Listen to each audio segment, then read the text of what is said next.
When the war began, the Kalukamsku had the advantage of better technology and larger fleets. Their ships were faster, more powerful, and better armored. The humans had the advantage of being, well, human. What do I mean by that? I'm glad you asked, because that brings us neatly to the case study for today's lecture, the Battle of the Vega Gulf. I'm sure you've all done your reading for this week, but just to refresh your memory, it was an engagement in the early stages of the war between the Allied human colonies and the Kalukamsku. It took place in one of the systems in the large region of uninhabited space beyond the star Vega, known to the humans as the Vega Gulf.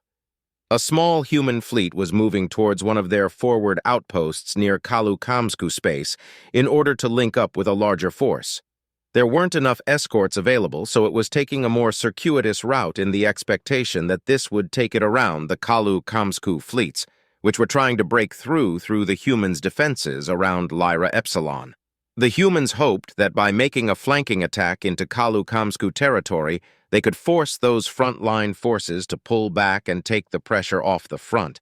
But resources were limited, and the fleet making its way through the Vega Gulf consisted of 4 carriers with only a light cruiser and 4 destroyers as their escorts.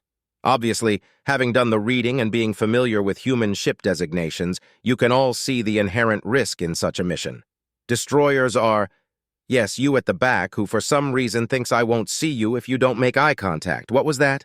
Destructive? Really? Yes, you might as well hide behind your wings in shame. Fine. Since some of us need a refresher, I'll give you a quick summary of human ship design. Now, this is a little complex, so please pay attention. We Amiya don't purpose-build ships for combat, and as far as we're concerned, any ship with a weapon on it is a battleship. Humans are very different. They fight each other as viciously as 2 Gria rats in a sack, and they do it often and with relish. Therefore, they have a variety of ships that are specifically designed to shoot and be shot at, and they build them to fit specific roles on the battlefield, so it's important to understand the distinctions. Only the largest human combat vessels are designated battleships. They have the most armor and the biggest guns, but they're not very fast. They're the backbone of any fleet, and, insofar as I understand human battle strategy, most tactical planning is built around getting them in a position to unleash their arsenals on the enemy. Second largest are the cruisers, which trade a little protection and firepower for extra maneuverability. They can support the battleships in the main battle line, but they can also fulfill scouting and escort roles. Because of the range of roles cruisers fill, they come in heavy and light variants. Then we come to the baby of the bunch, the destroyer. Corvettes and frigates are smaller, but they're too lightly armed to take on another warship and are intended for local patrol duties and screening against small fighter craft, making destroyers the smallest ship capable of being part of a main battle fleet. The destroyer lacks guns capable of posing a threat to capital ships, that is, battleships and cruisers, but it does carry missiles large enough to cause serious damage. However, it's hard for them to get close enough to use them. Destroyers are designed mainly to prevent opportunistic attacks against large ships by small missile boats and to perform scouting and escort roles. The most they can usually do against larger ships is harass them in coordination with battleships and cruisers. Humans' largest military ships in terms of pure tonnage are carriers. They are generally poorly armed and not designed to go into combat themselves. But they carry swarms of attack craft that are too small to operate on their own.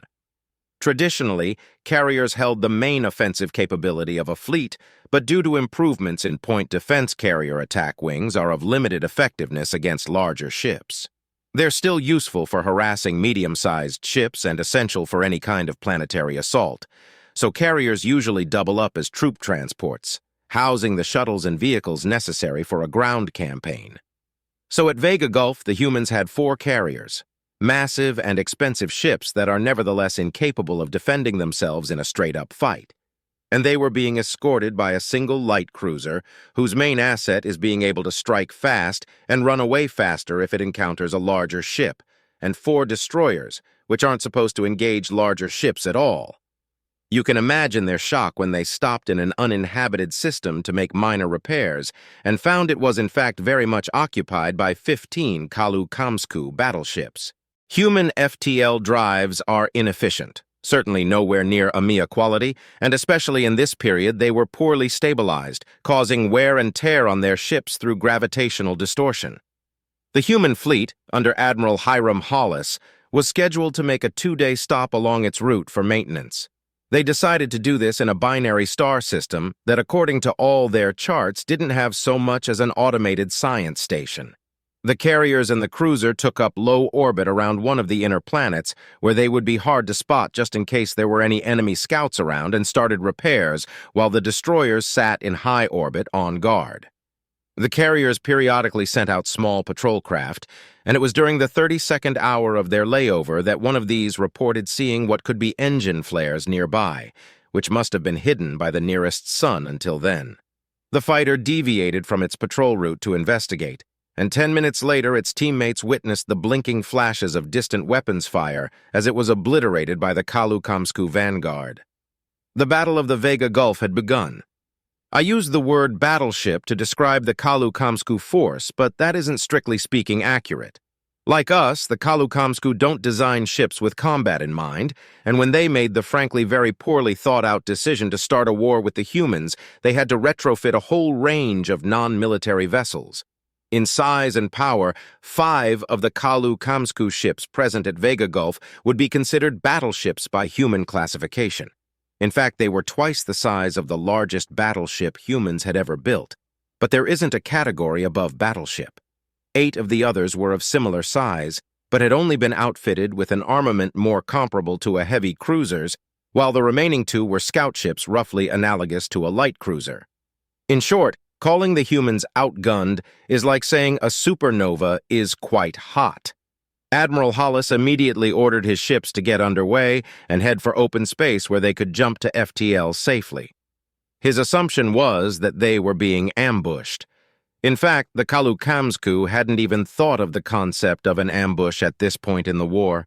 Planning to take the enemy unawares requires understanding what the enemy is and isn't aware of, and the Kalu-Kamsku are terrible at conceptualizing consciousness in other species.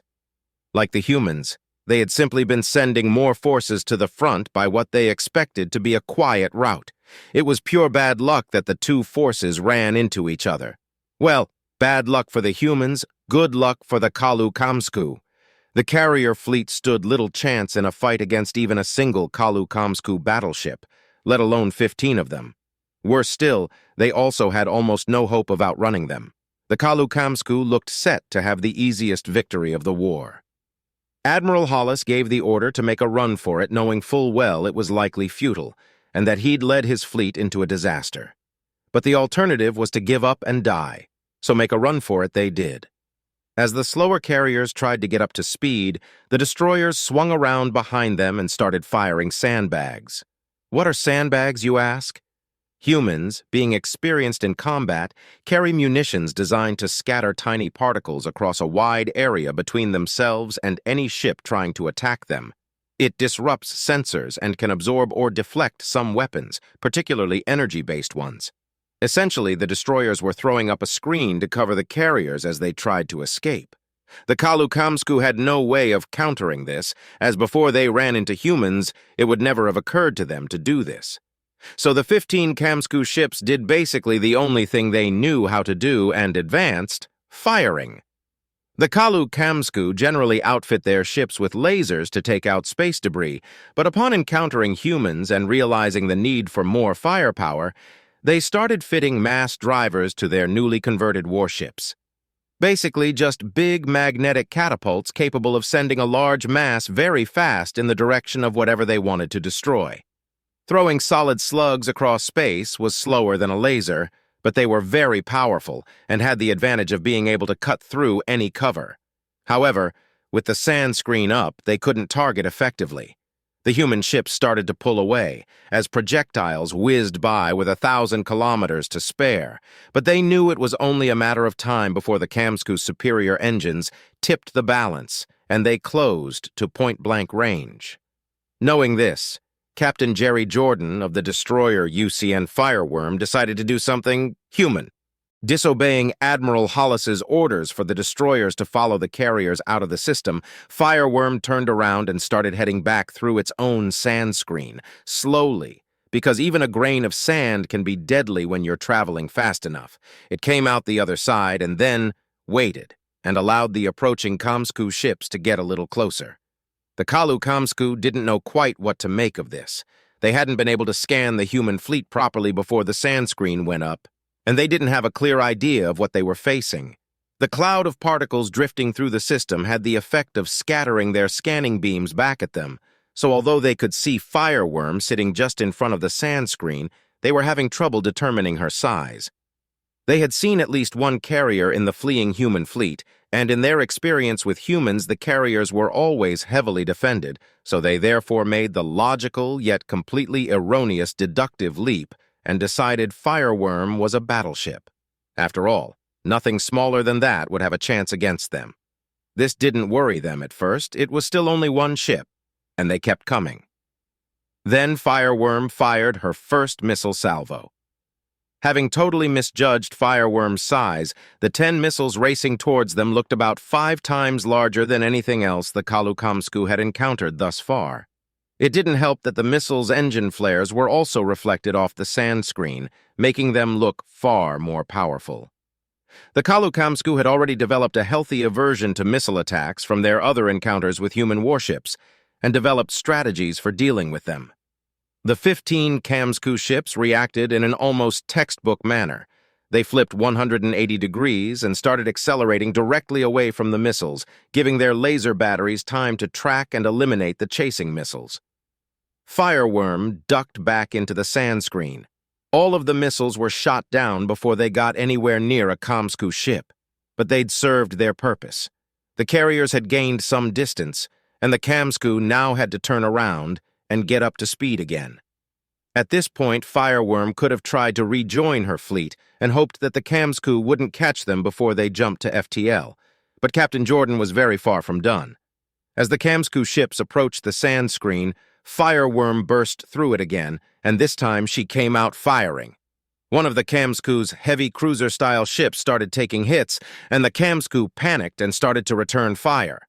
However, because they still thought Fireworm was a battleship, they were firing their largest mass drivers, good for punching through armor but intended for big, slow targets rather than small, fast ones. Fireworm danced through the hailstorm of projectiles, untroubled by firepower intended for a completely different class of ship, and continued pouring shots into the enemy heavy cruisers. This disturbed the Kalu Kamsku. It wasn't so much the damage done to their ships. Fireworm couldn't pack much of a punch, so they had plenty of time before the damage mounted up to a real problem. It was Fireworm's refusal to back down in the face of superior firepower. If you're having an argument with someone and it gets to the point where things get physical, what do? This isn't a trick question, just tell me what normally happens. Even if you're a non-confrontational person, you're presumably aware of the principle. Yes, you in the second row who has her hand up because she thinks classroom participation is going to make up for her abysmal essay assignments. Say something sensible and I suppose it won't hurt your chances of getting a passing grade. What was that? Posturing? Yes, exactly. The two parties draw themselves up to their full height and spread their wings, making themselves look as large as possible. If one is significantly larger than the other, the smaller individual backs down. This isn't just how Amia react to violent confrontation, it's a nearly universal evolved response to intra-species disputes, which minimizes the chance of serious injury to either party. Nearly universal. Humans, as usual, throw off the curve, and Captain Jordan and the crew of the Fireworm were apparently right at the edge of that data set. The core of the trouble the Kalu Kamsku had throughout their conflict with the humans is that they had never fought an actual war before. They had made aggressive moves against other spacefaring species before, but either the other species gave in before much fighting had been done, or they made a similarly aggressive display, and the Kamsku backed down. So the 15 Kamsku ships bearing down on Fireworm watched it stand fast in the face of their overwhelming firepower, and started to wonder if maybe it was in a stronger position than they'd thought. Logically, in their eyes, the most likely reason it was acting this way was there were other ships lurking in the sand screen, which would come out as soon as the Kamsku were too close to withdraw easily. The Executive Council commanding the Kamsku ships ordered a halt, and sent their 2 light cruisers forward, the only 2 ships they had that would be fast enough to get away in the event that things went badly. Fireworm, having stalled the enemy yet again, melted back into the sand screen to buy itself some more time. The light cruisers closed the distance, and just when they were about to reach it, Captain Jordan ordered his ship out of cover again. Finally, the Kalu-Kamsku were able to get a precise scan of Fireworm, and were immensely confused when they realized that the new human super battleship they'd been fighting was in fact just a destroyer that had no business even trying to fight them, let alone hold them off for hours. Presumably, the humans aboard had some kind of mental defect. The light cruisers queried their superiors for instructions and were told in no uncertain terms to obliterate the destroyer as quickly as possible so that the fleet could advance. The light cruisers accepted this task with relish, knowing the smaller ship was no match for them now they were using the appropriate weaponry. Their mass drivers sat silent as they trained their much nimbler laser batteries on the human ship, and they would have made short work of it. However, it was at this point that the Kamsku found out that Fireworm hadn't fired all her missiles earlier. One light cruiser threw itself into evasive maneuvers in time to dodge the incoming salvo. The other one did not. Nuclear detonations flashed in the darkness, glittering off the drifting sand clouds as the missiles found their mark. The first hit blew a chunk off the bow, and the second struck amidships and tore a massive rent in the hull. A plume of atmosphere kilometers long started venting into space, and escape pods began streaming from the stricken ship moments later. The surviving light cruiser shot down the last of the missiles and turned to complete its mission, only to find Fireworm coming straight at them. Although the human ship's own mass drivers were inferior, at close range the light cruiser didn't have the protection to just shrug them off like its larger brothers. The light cruiser's lasers gave Fireworm some nasty scars, but after just a few minutes of combat, the Kamsku ship broke off and started running back towards the protection of the Kamsku battleship, trailing debris. The Kalu-Kamsku battleships were now finally close enough to target Fireworm effectively despite the sensor scattering, and soon more lasers were carving large chunks off the small ship. Again, Fireworm could have turned at this point and tried to run with the rest of her fleet. Instead, Captain Jordan saw the perfect opportunity to use the fleeing light cruiser for cover and charged the enemy ships. This time, the Kalu-Kamsku didn't bother even trying to take evasive action, knowing that it would only be minutes before Fireworm was reduced to fragments of scrap metal. This turned out to be both completely true and a terrible, terrible mistake. Fireworm continued firing her main armament as she suffered hundreds of hits, but she was immensely outclassed. The Kamsku battleships suffered damage, but nothing more than a minor nuisance, and Fireworm quickly lost 1, then 2, then all 4 of her mass drivers. However, now she was practically inside the enemy formation. She had no guns, and she was venting atmosphere from a dozen places, but Fireworm had the enemy right where she wanted them. With her crew already heading for the escape pods, she fired off her final missile salvo. Then she accelerated to ramming speed. 4 of the 5 missiles were taken out by laser fire, but at point-blank range, one managed to get through and cause crippling damage to one of the heavy cruisers. The worst of Fireworm's wrath, however, was reserved for the largest Kamsku battleship in the formation. It's unknown if Captain Jordan deliberately chose the most valuable target or just went for the one he was most likely to hit. But his final act of the battle was to send his ship hurtling towards the Kamsku's command platform.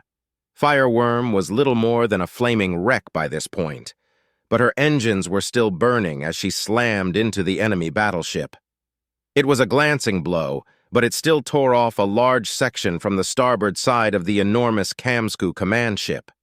Fireworm ricocheted away, only to explode a few seconds later, the debris causing further damage to 3 of the battleships around her. The Kalu-Kamsku had finally brought down the single destroyer that had challenged them, and only for the cost of 1 light cruiser wrecked, another light cruiser badly mauled, 1 heavy cruiser with serious damage, 1 battleship that was on the verge of being abandoned, and most of their other ships suffering from minor damage. According to their own records, one of the senior Kalu-Kamsku planners remarked, unwittingly echoing the words of the human General Pyrrhus over 2,000 years earlier, that if they had one more victory like that, they would be utterly ruined. Collectively, the Kalu planners decided that the human fleet must be more powerful than they had first thought, and in any case, they now needed a safe harbor to repair their battle damage. Battle scars still smoldering, they turned around and limped back to friendly space. Out of Fireworm's crew of 190, 157 went down with their ship, including Captain Jordan. Nearly 3,500 humans in the rest of the fleet escaped with their lives thanks to their actions, not to mention all those who would have perished had the Kamsku fleet reached the front lines. So what can we take away from this case study? Well, first and most obviously, don't start a war with humans. But more pertinently, when interacting with a different species, consider how their mindset might prove an advantage, as well as the physical and material assets they might have. I know that's the whole idea behind taking a xenopsychology course, but having read your last term papers, I'm not sure all of you grasp the fundamentals yet. We've all heard about the ridiculous physical durability of humans, their aggression, and their specialized weapon tech. I chose this case study specifically because it was an instance where the humans were at a heavy disadvantage and still managed to achieve their objectives.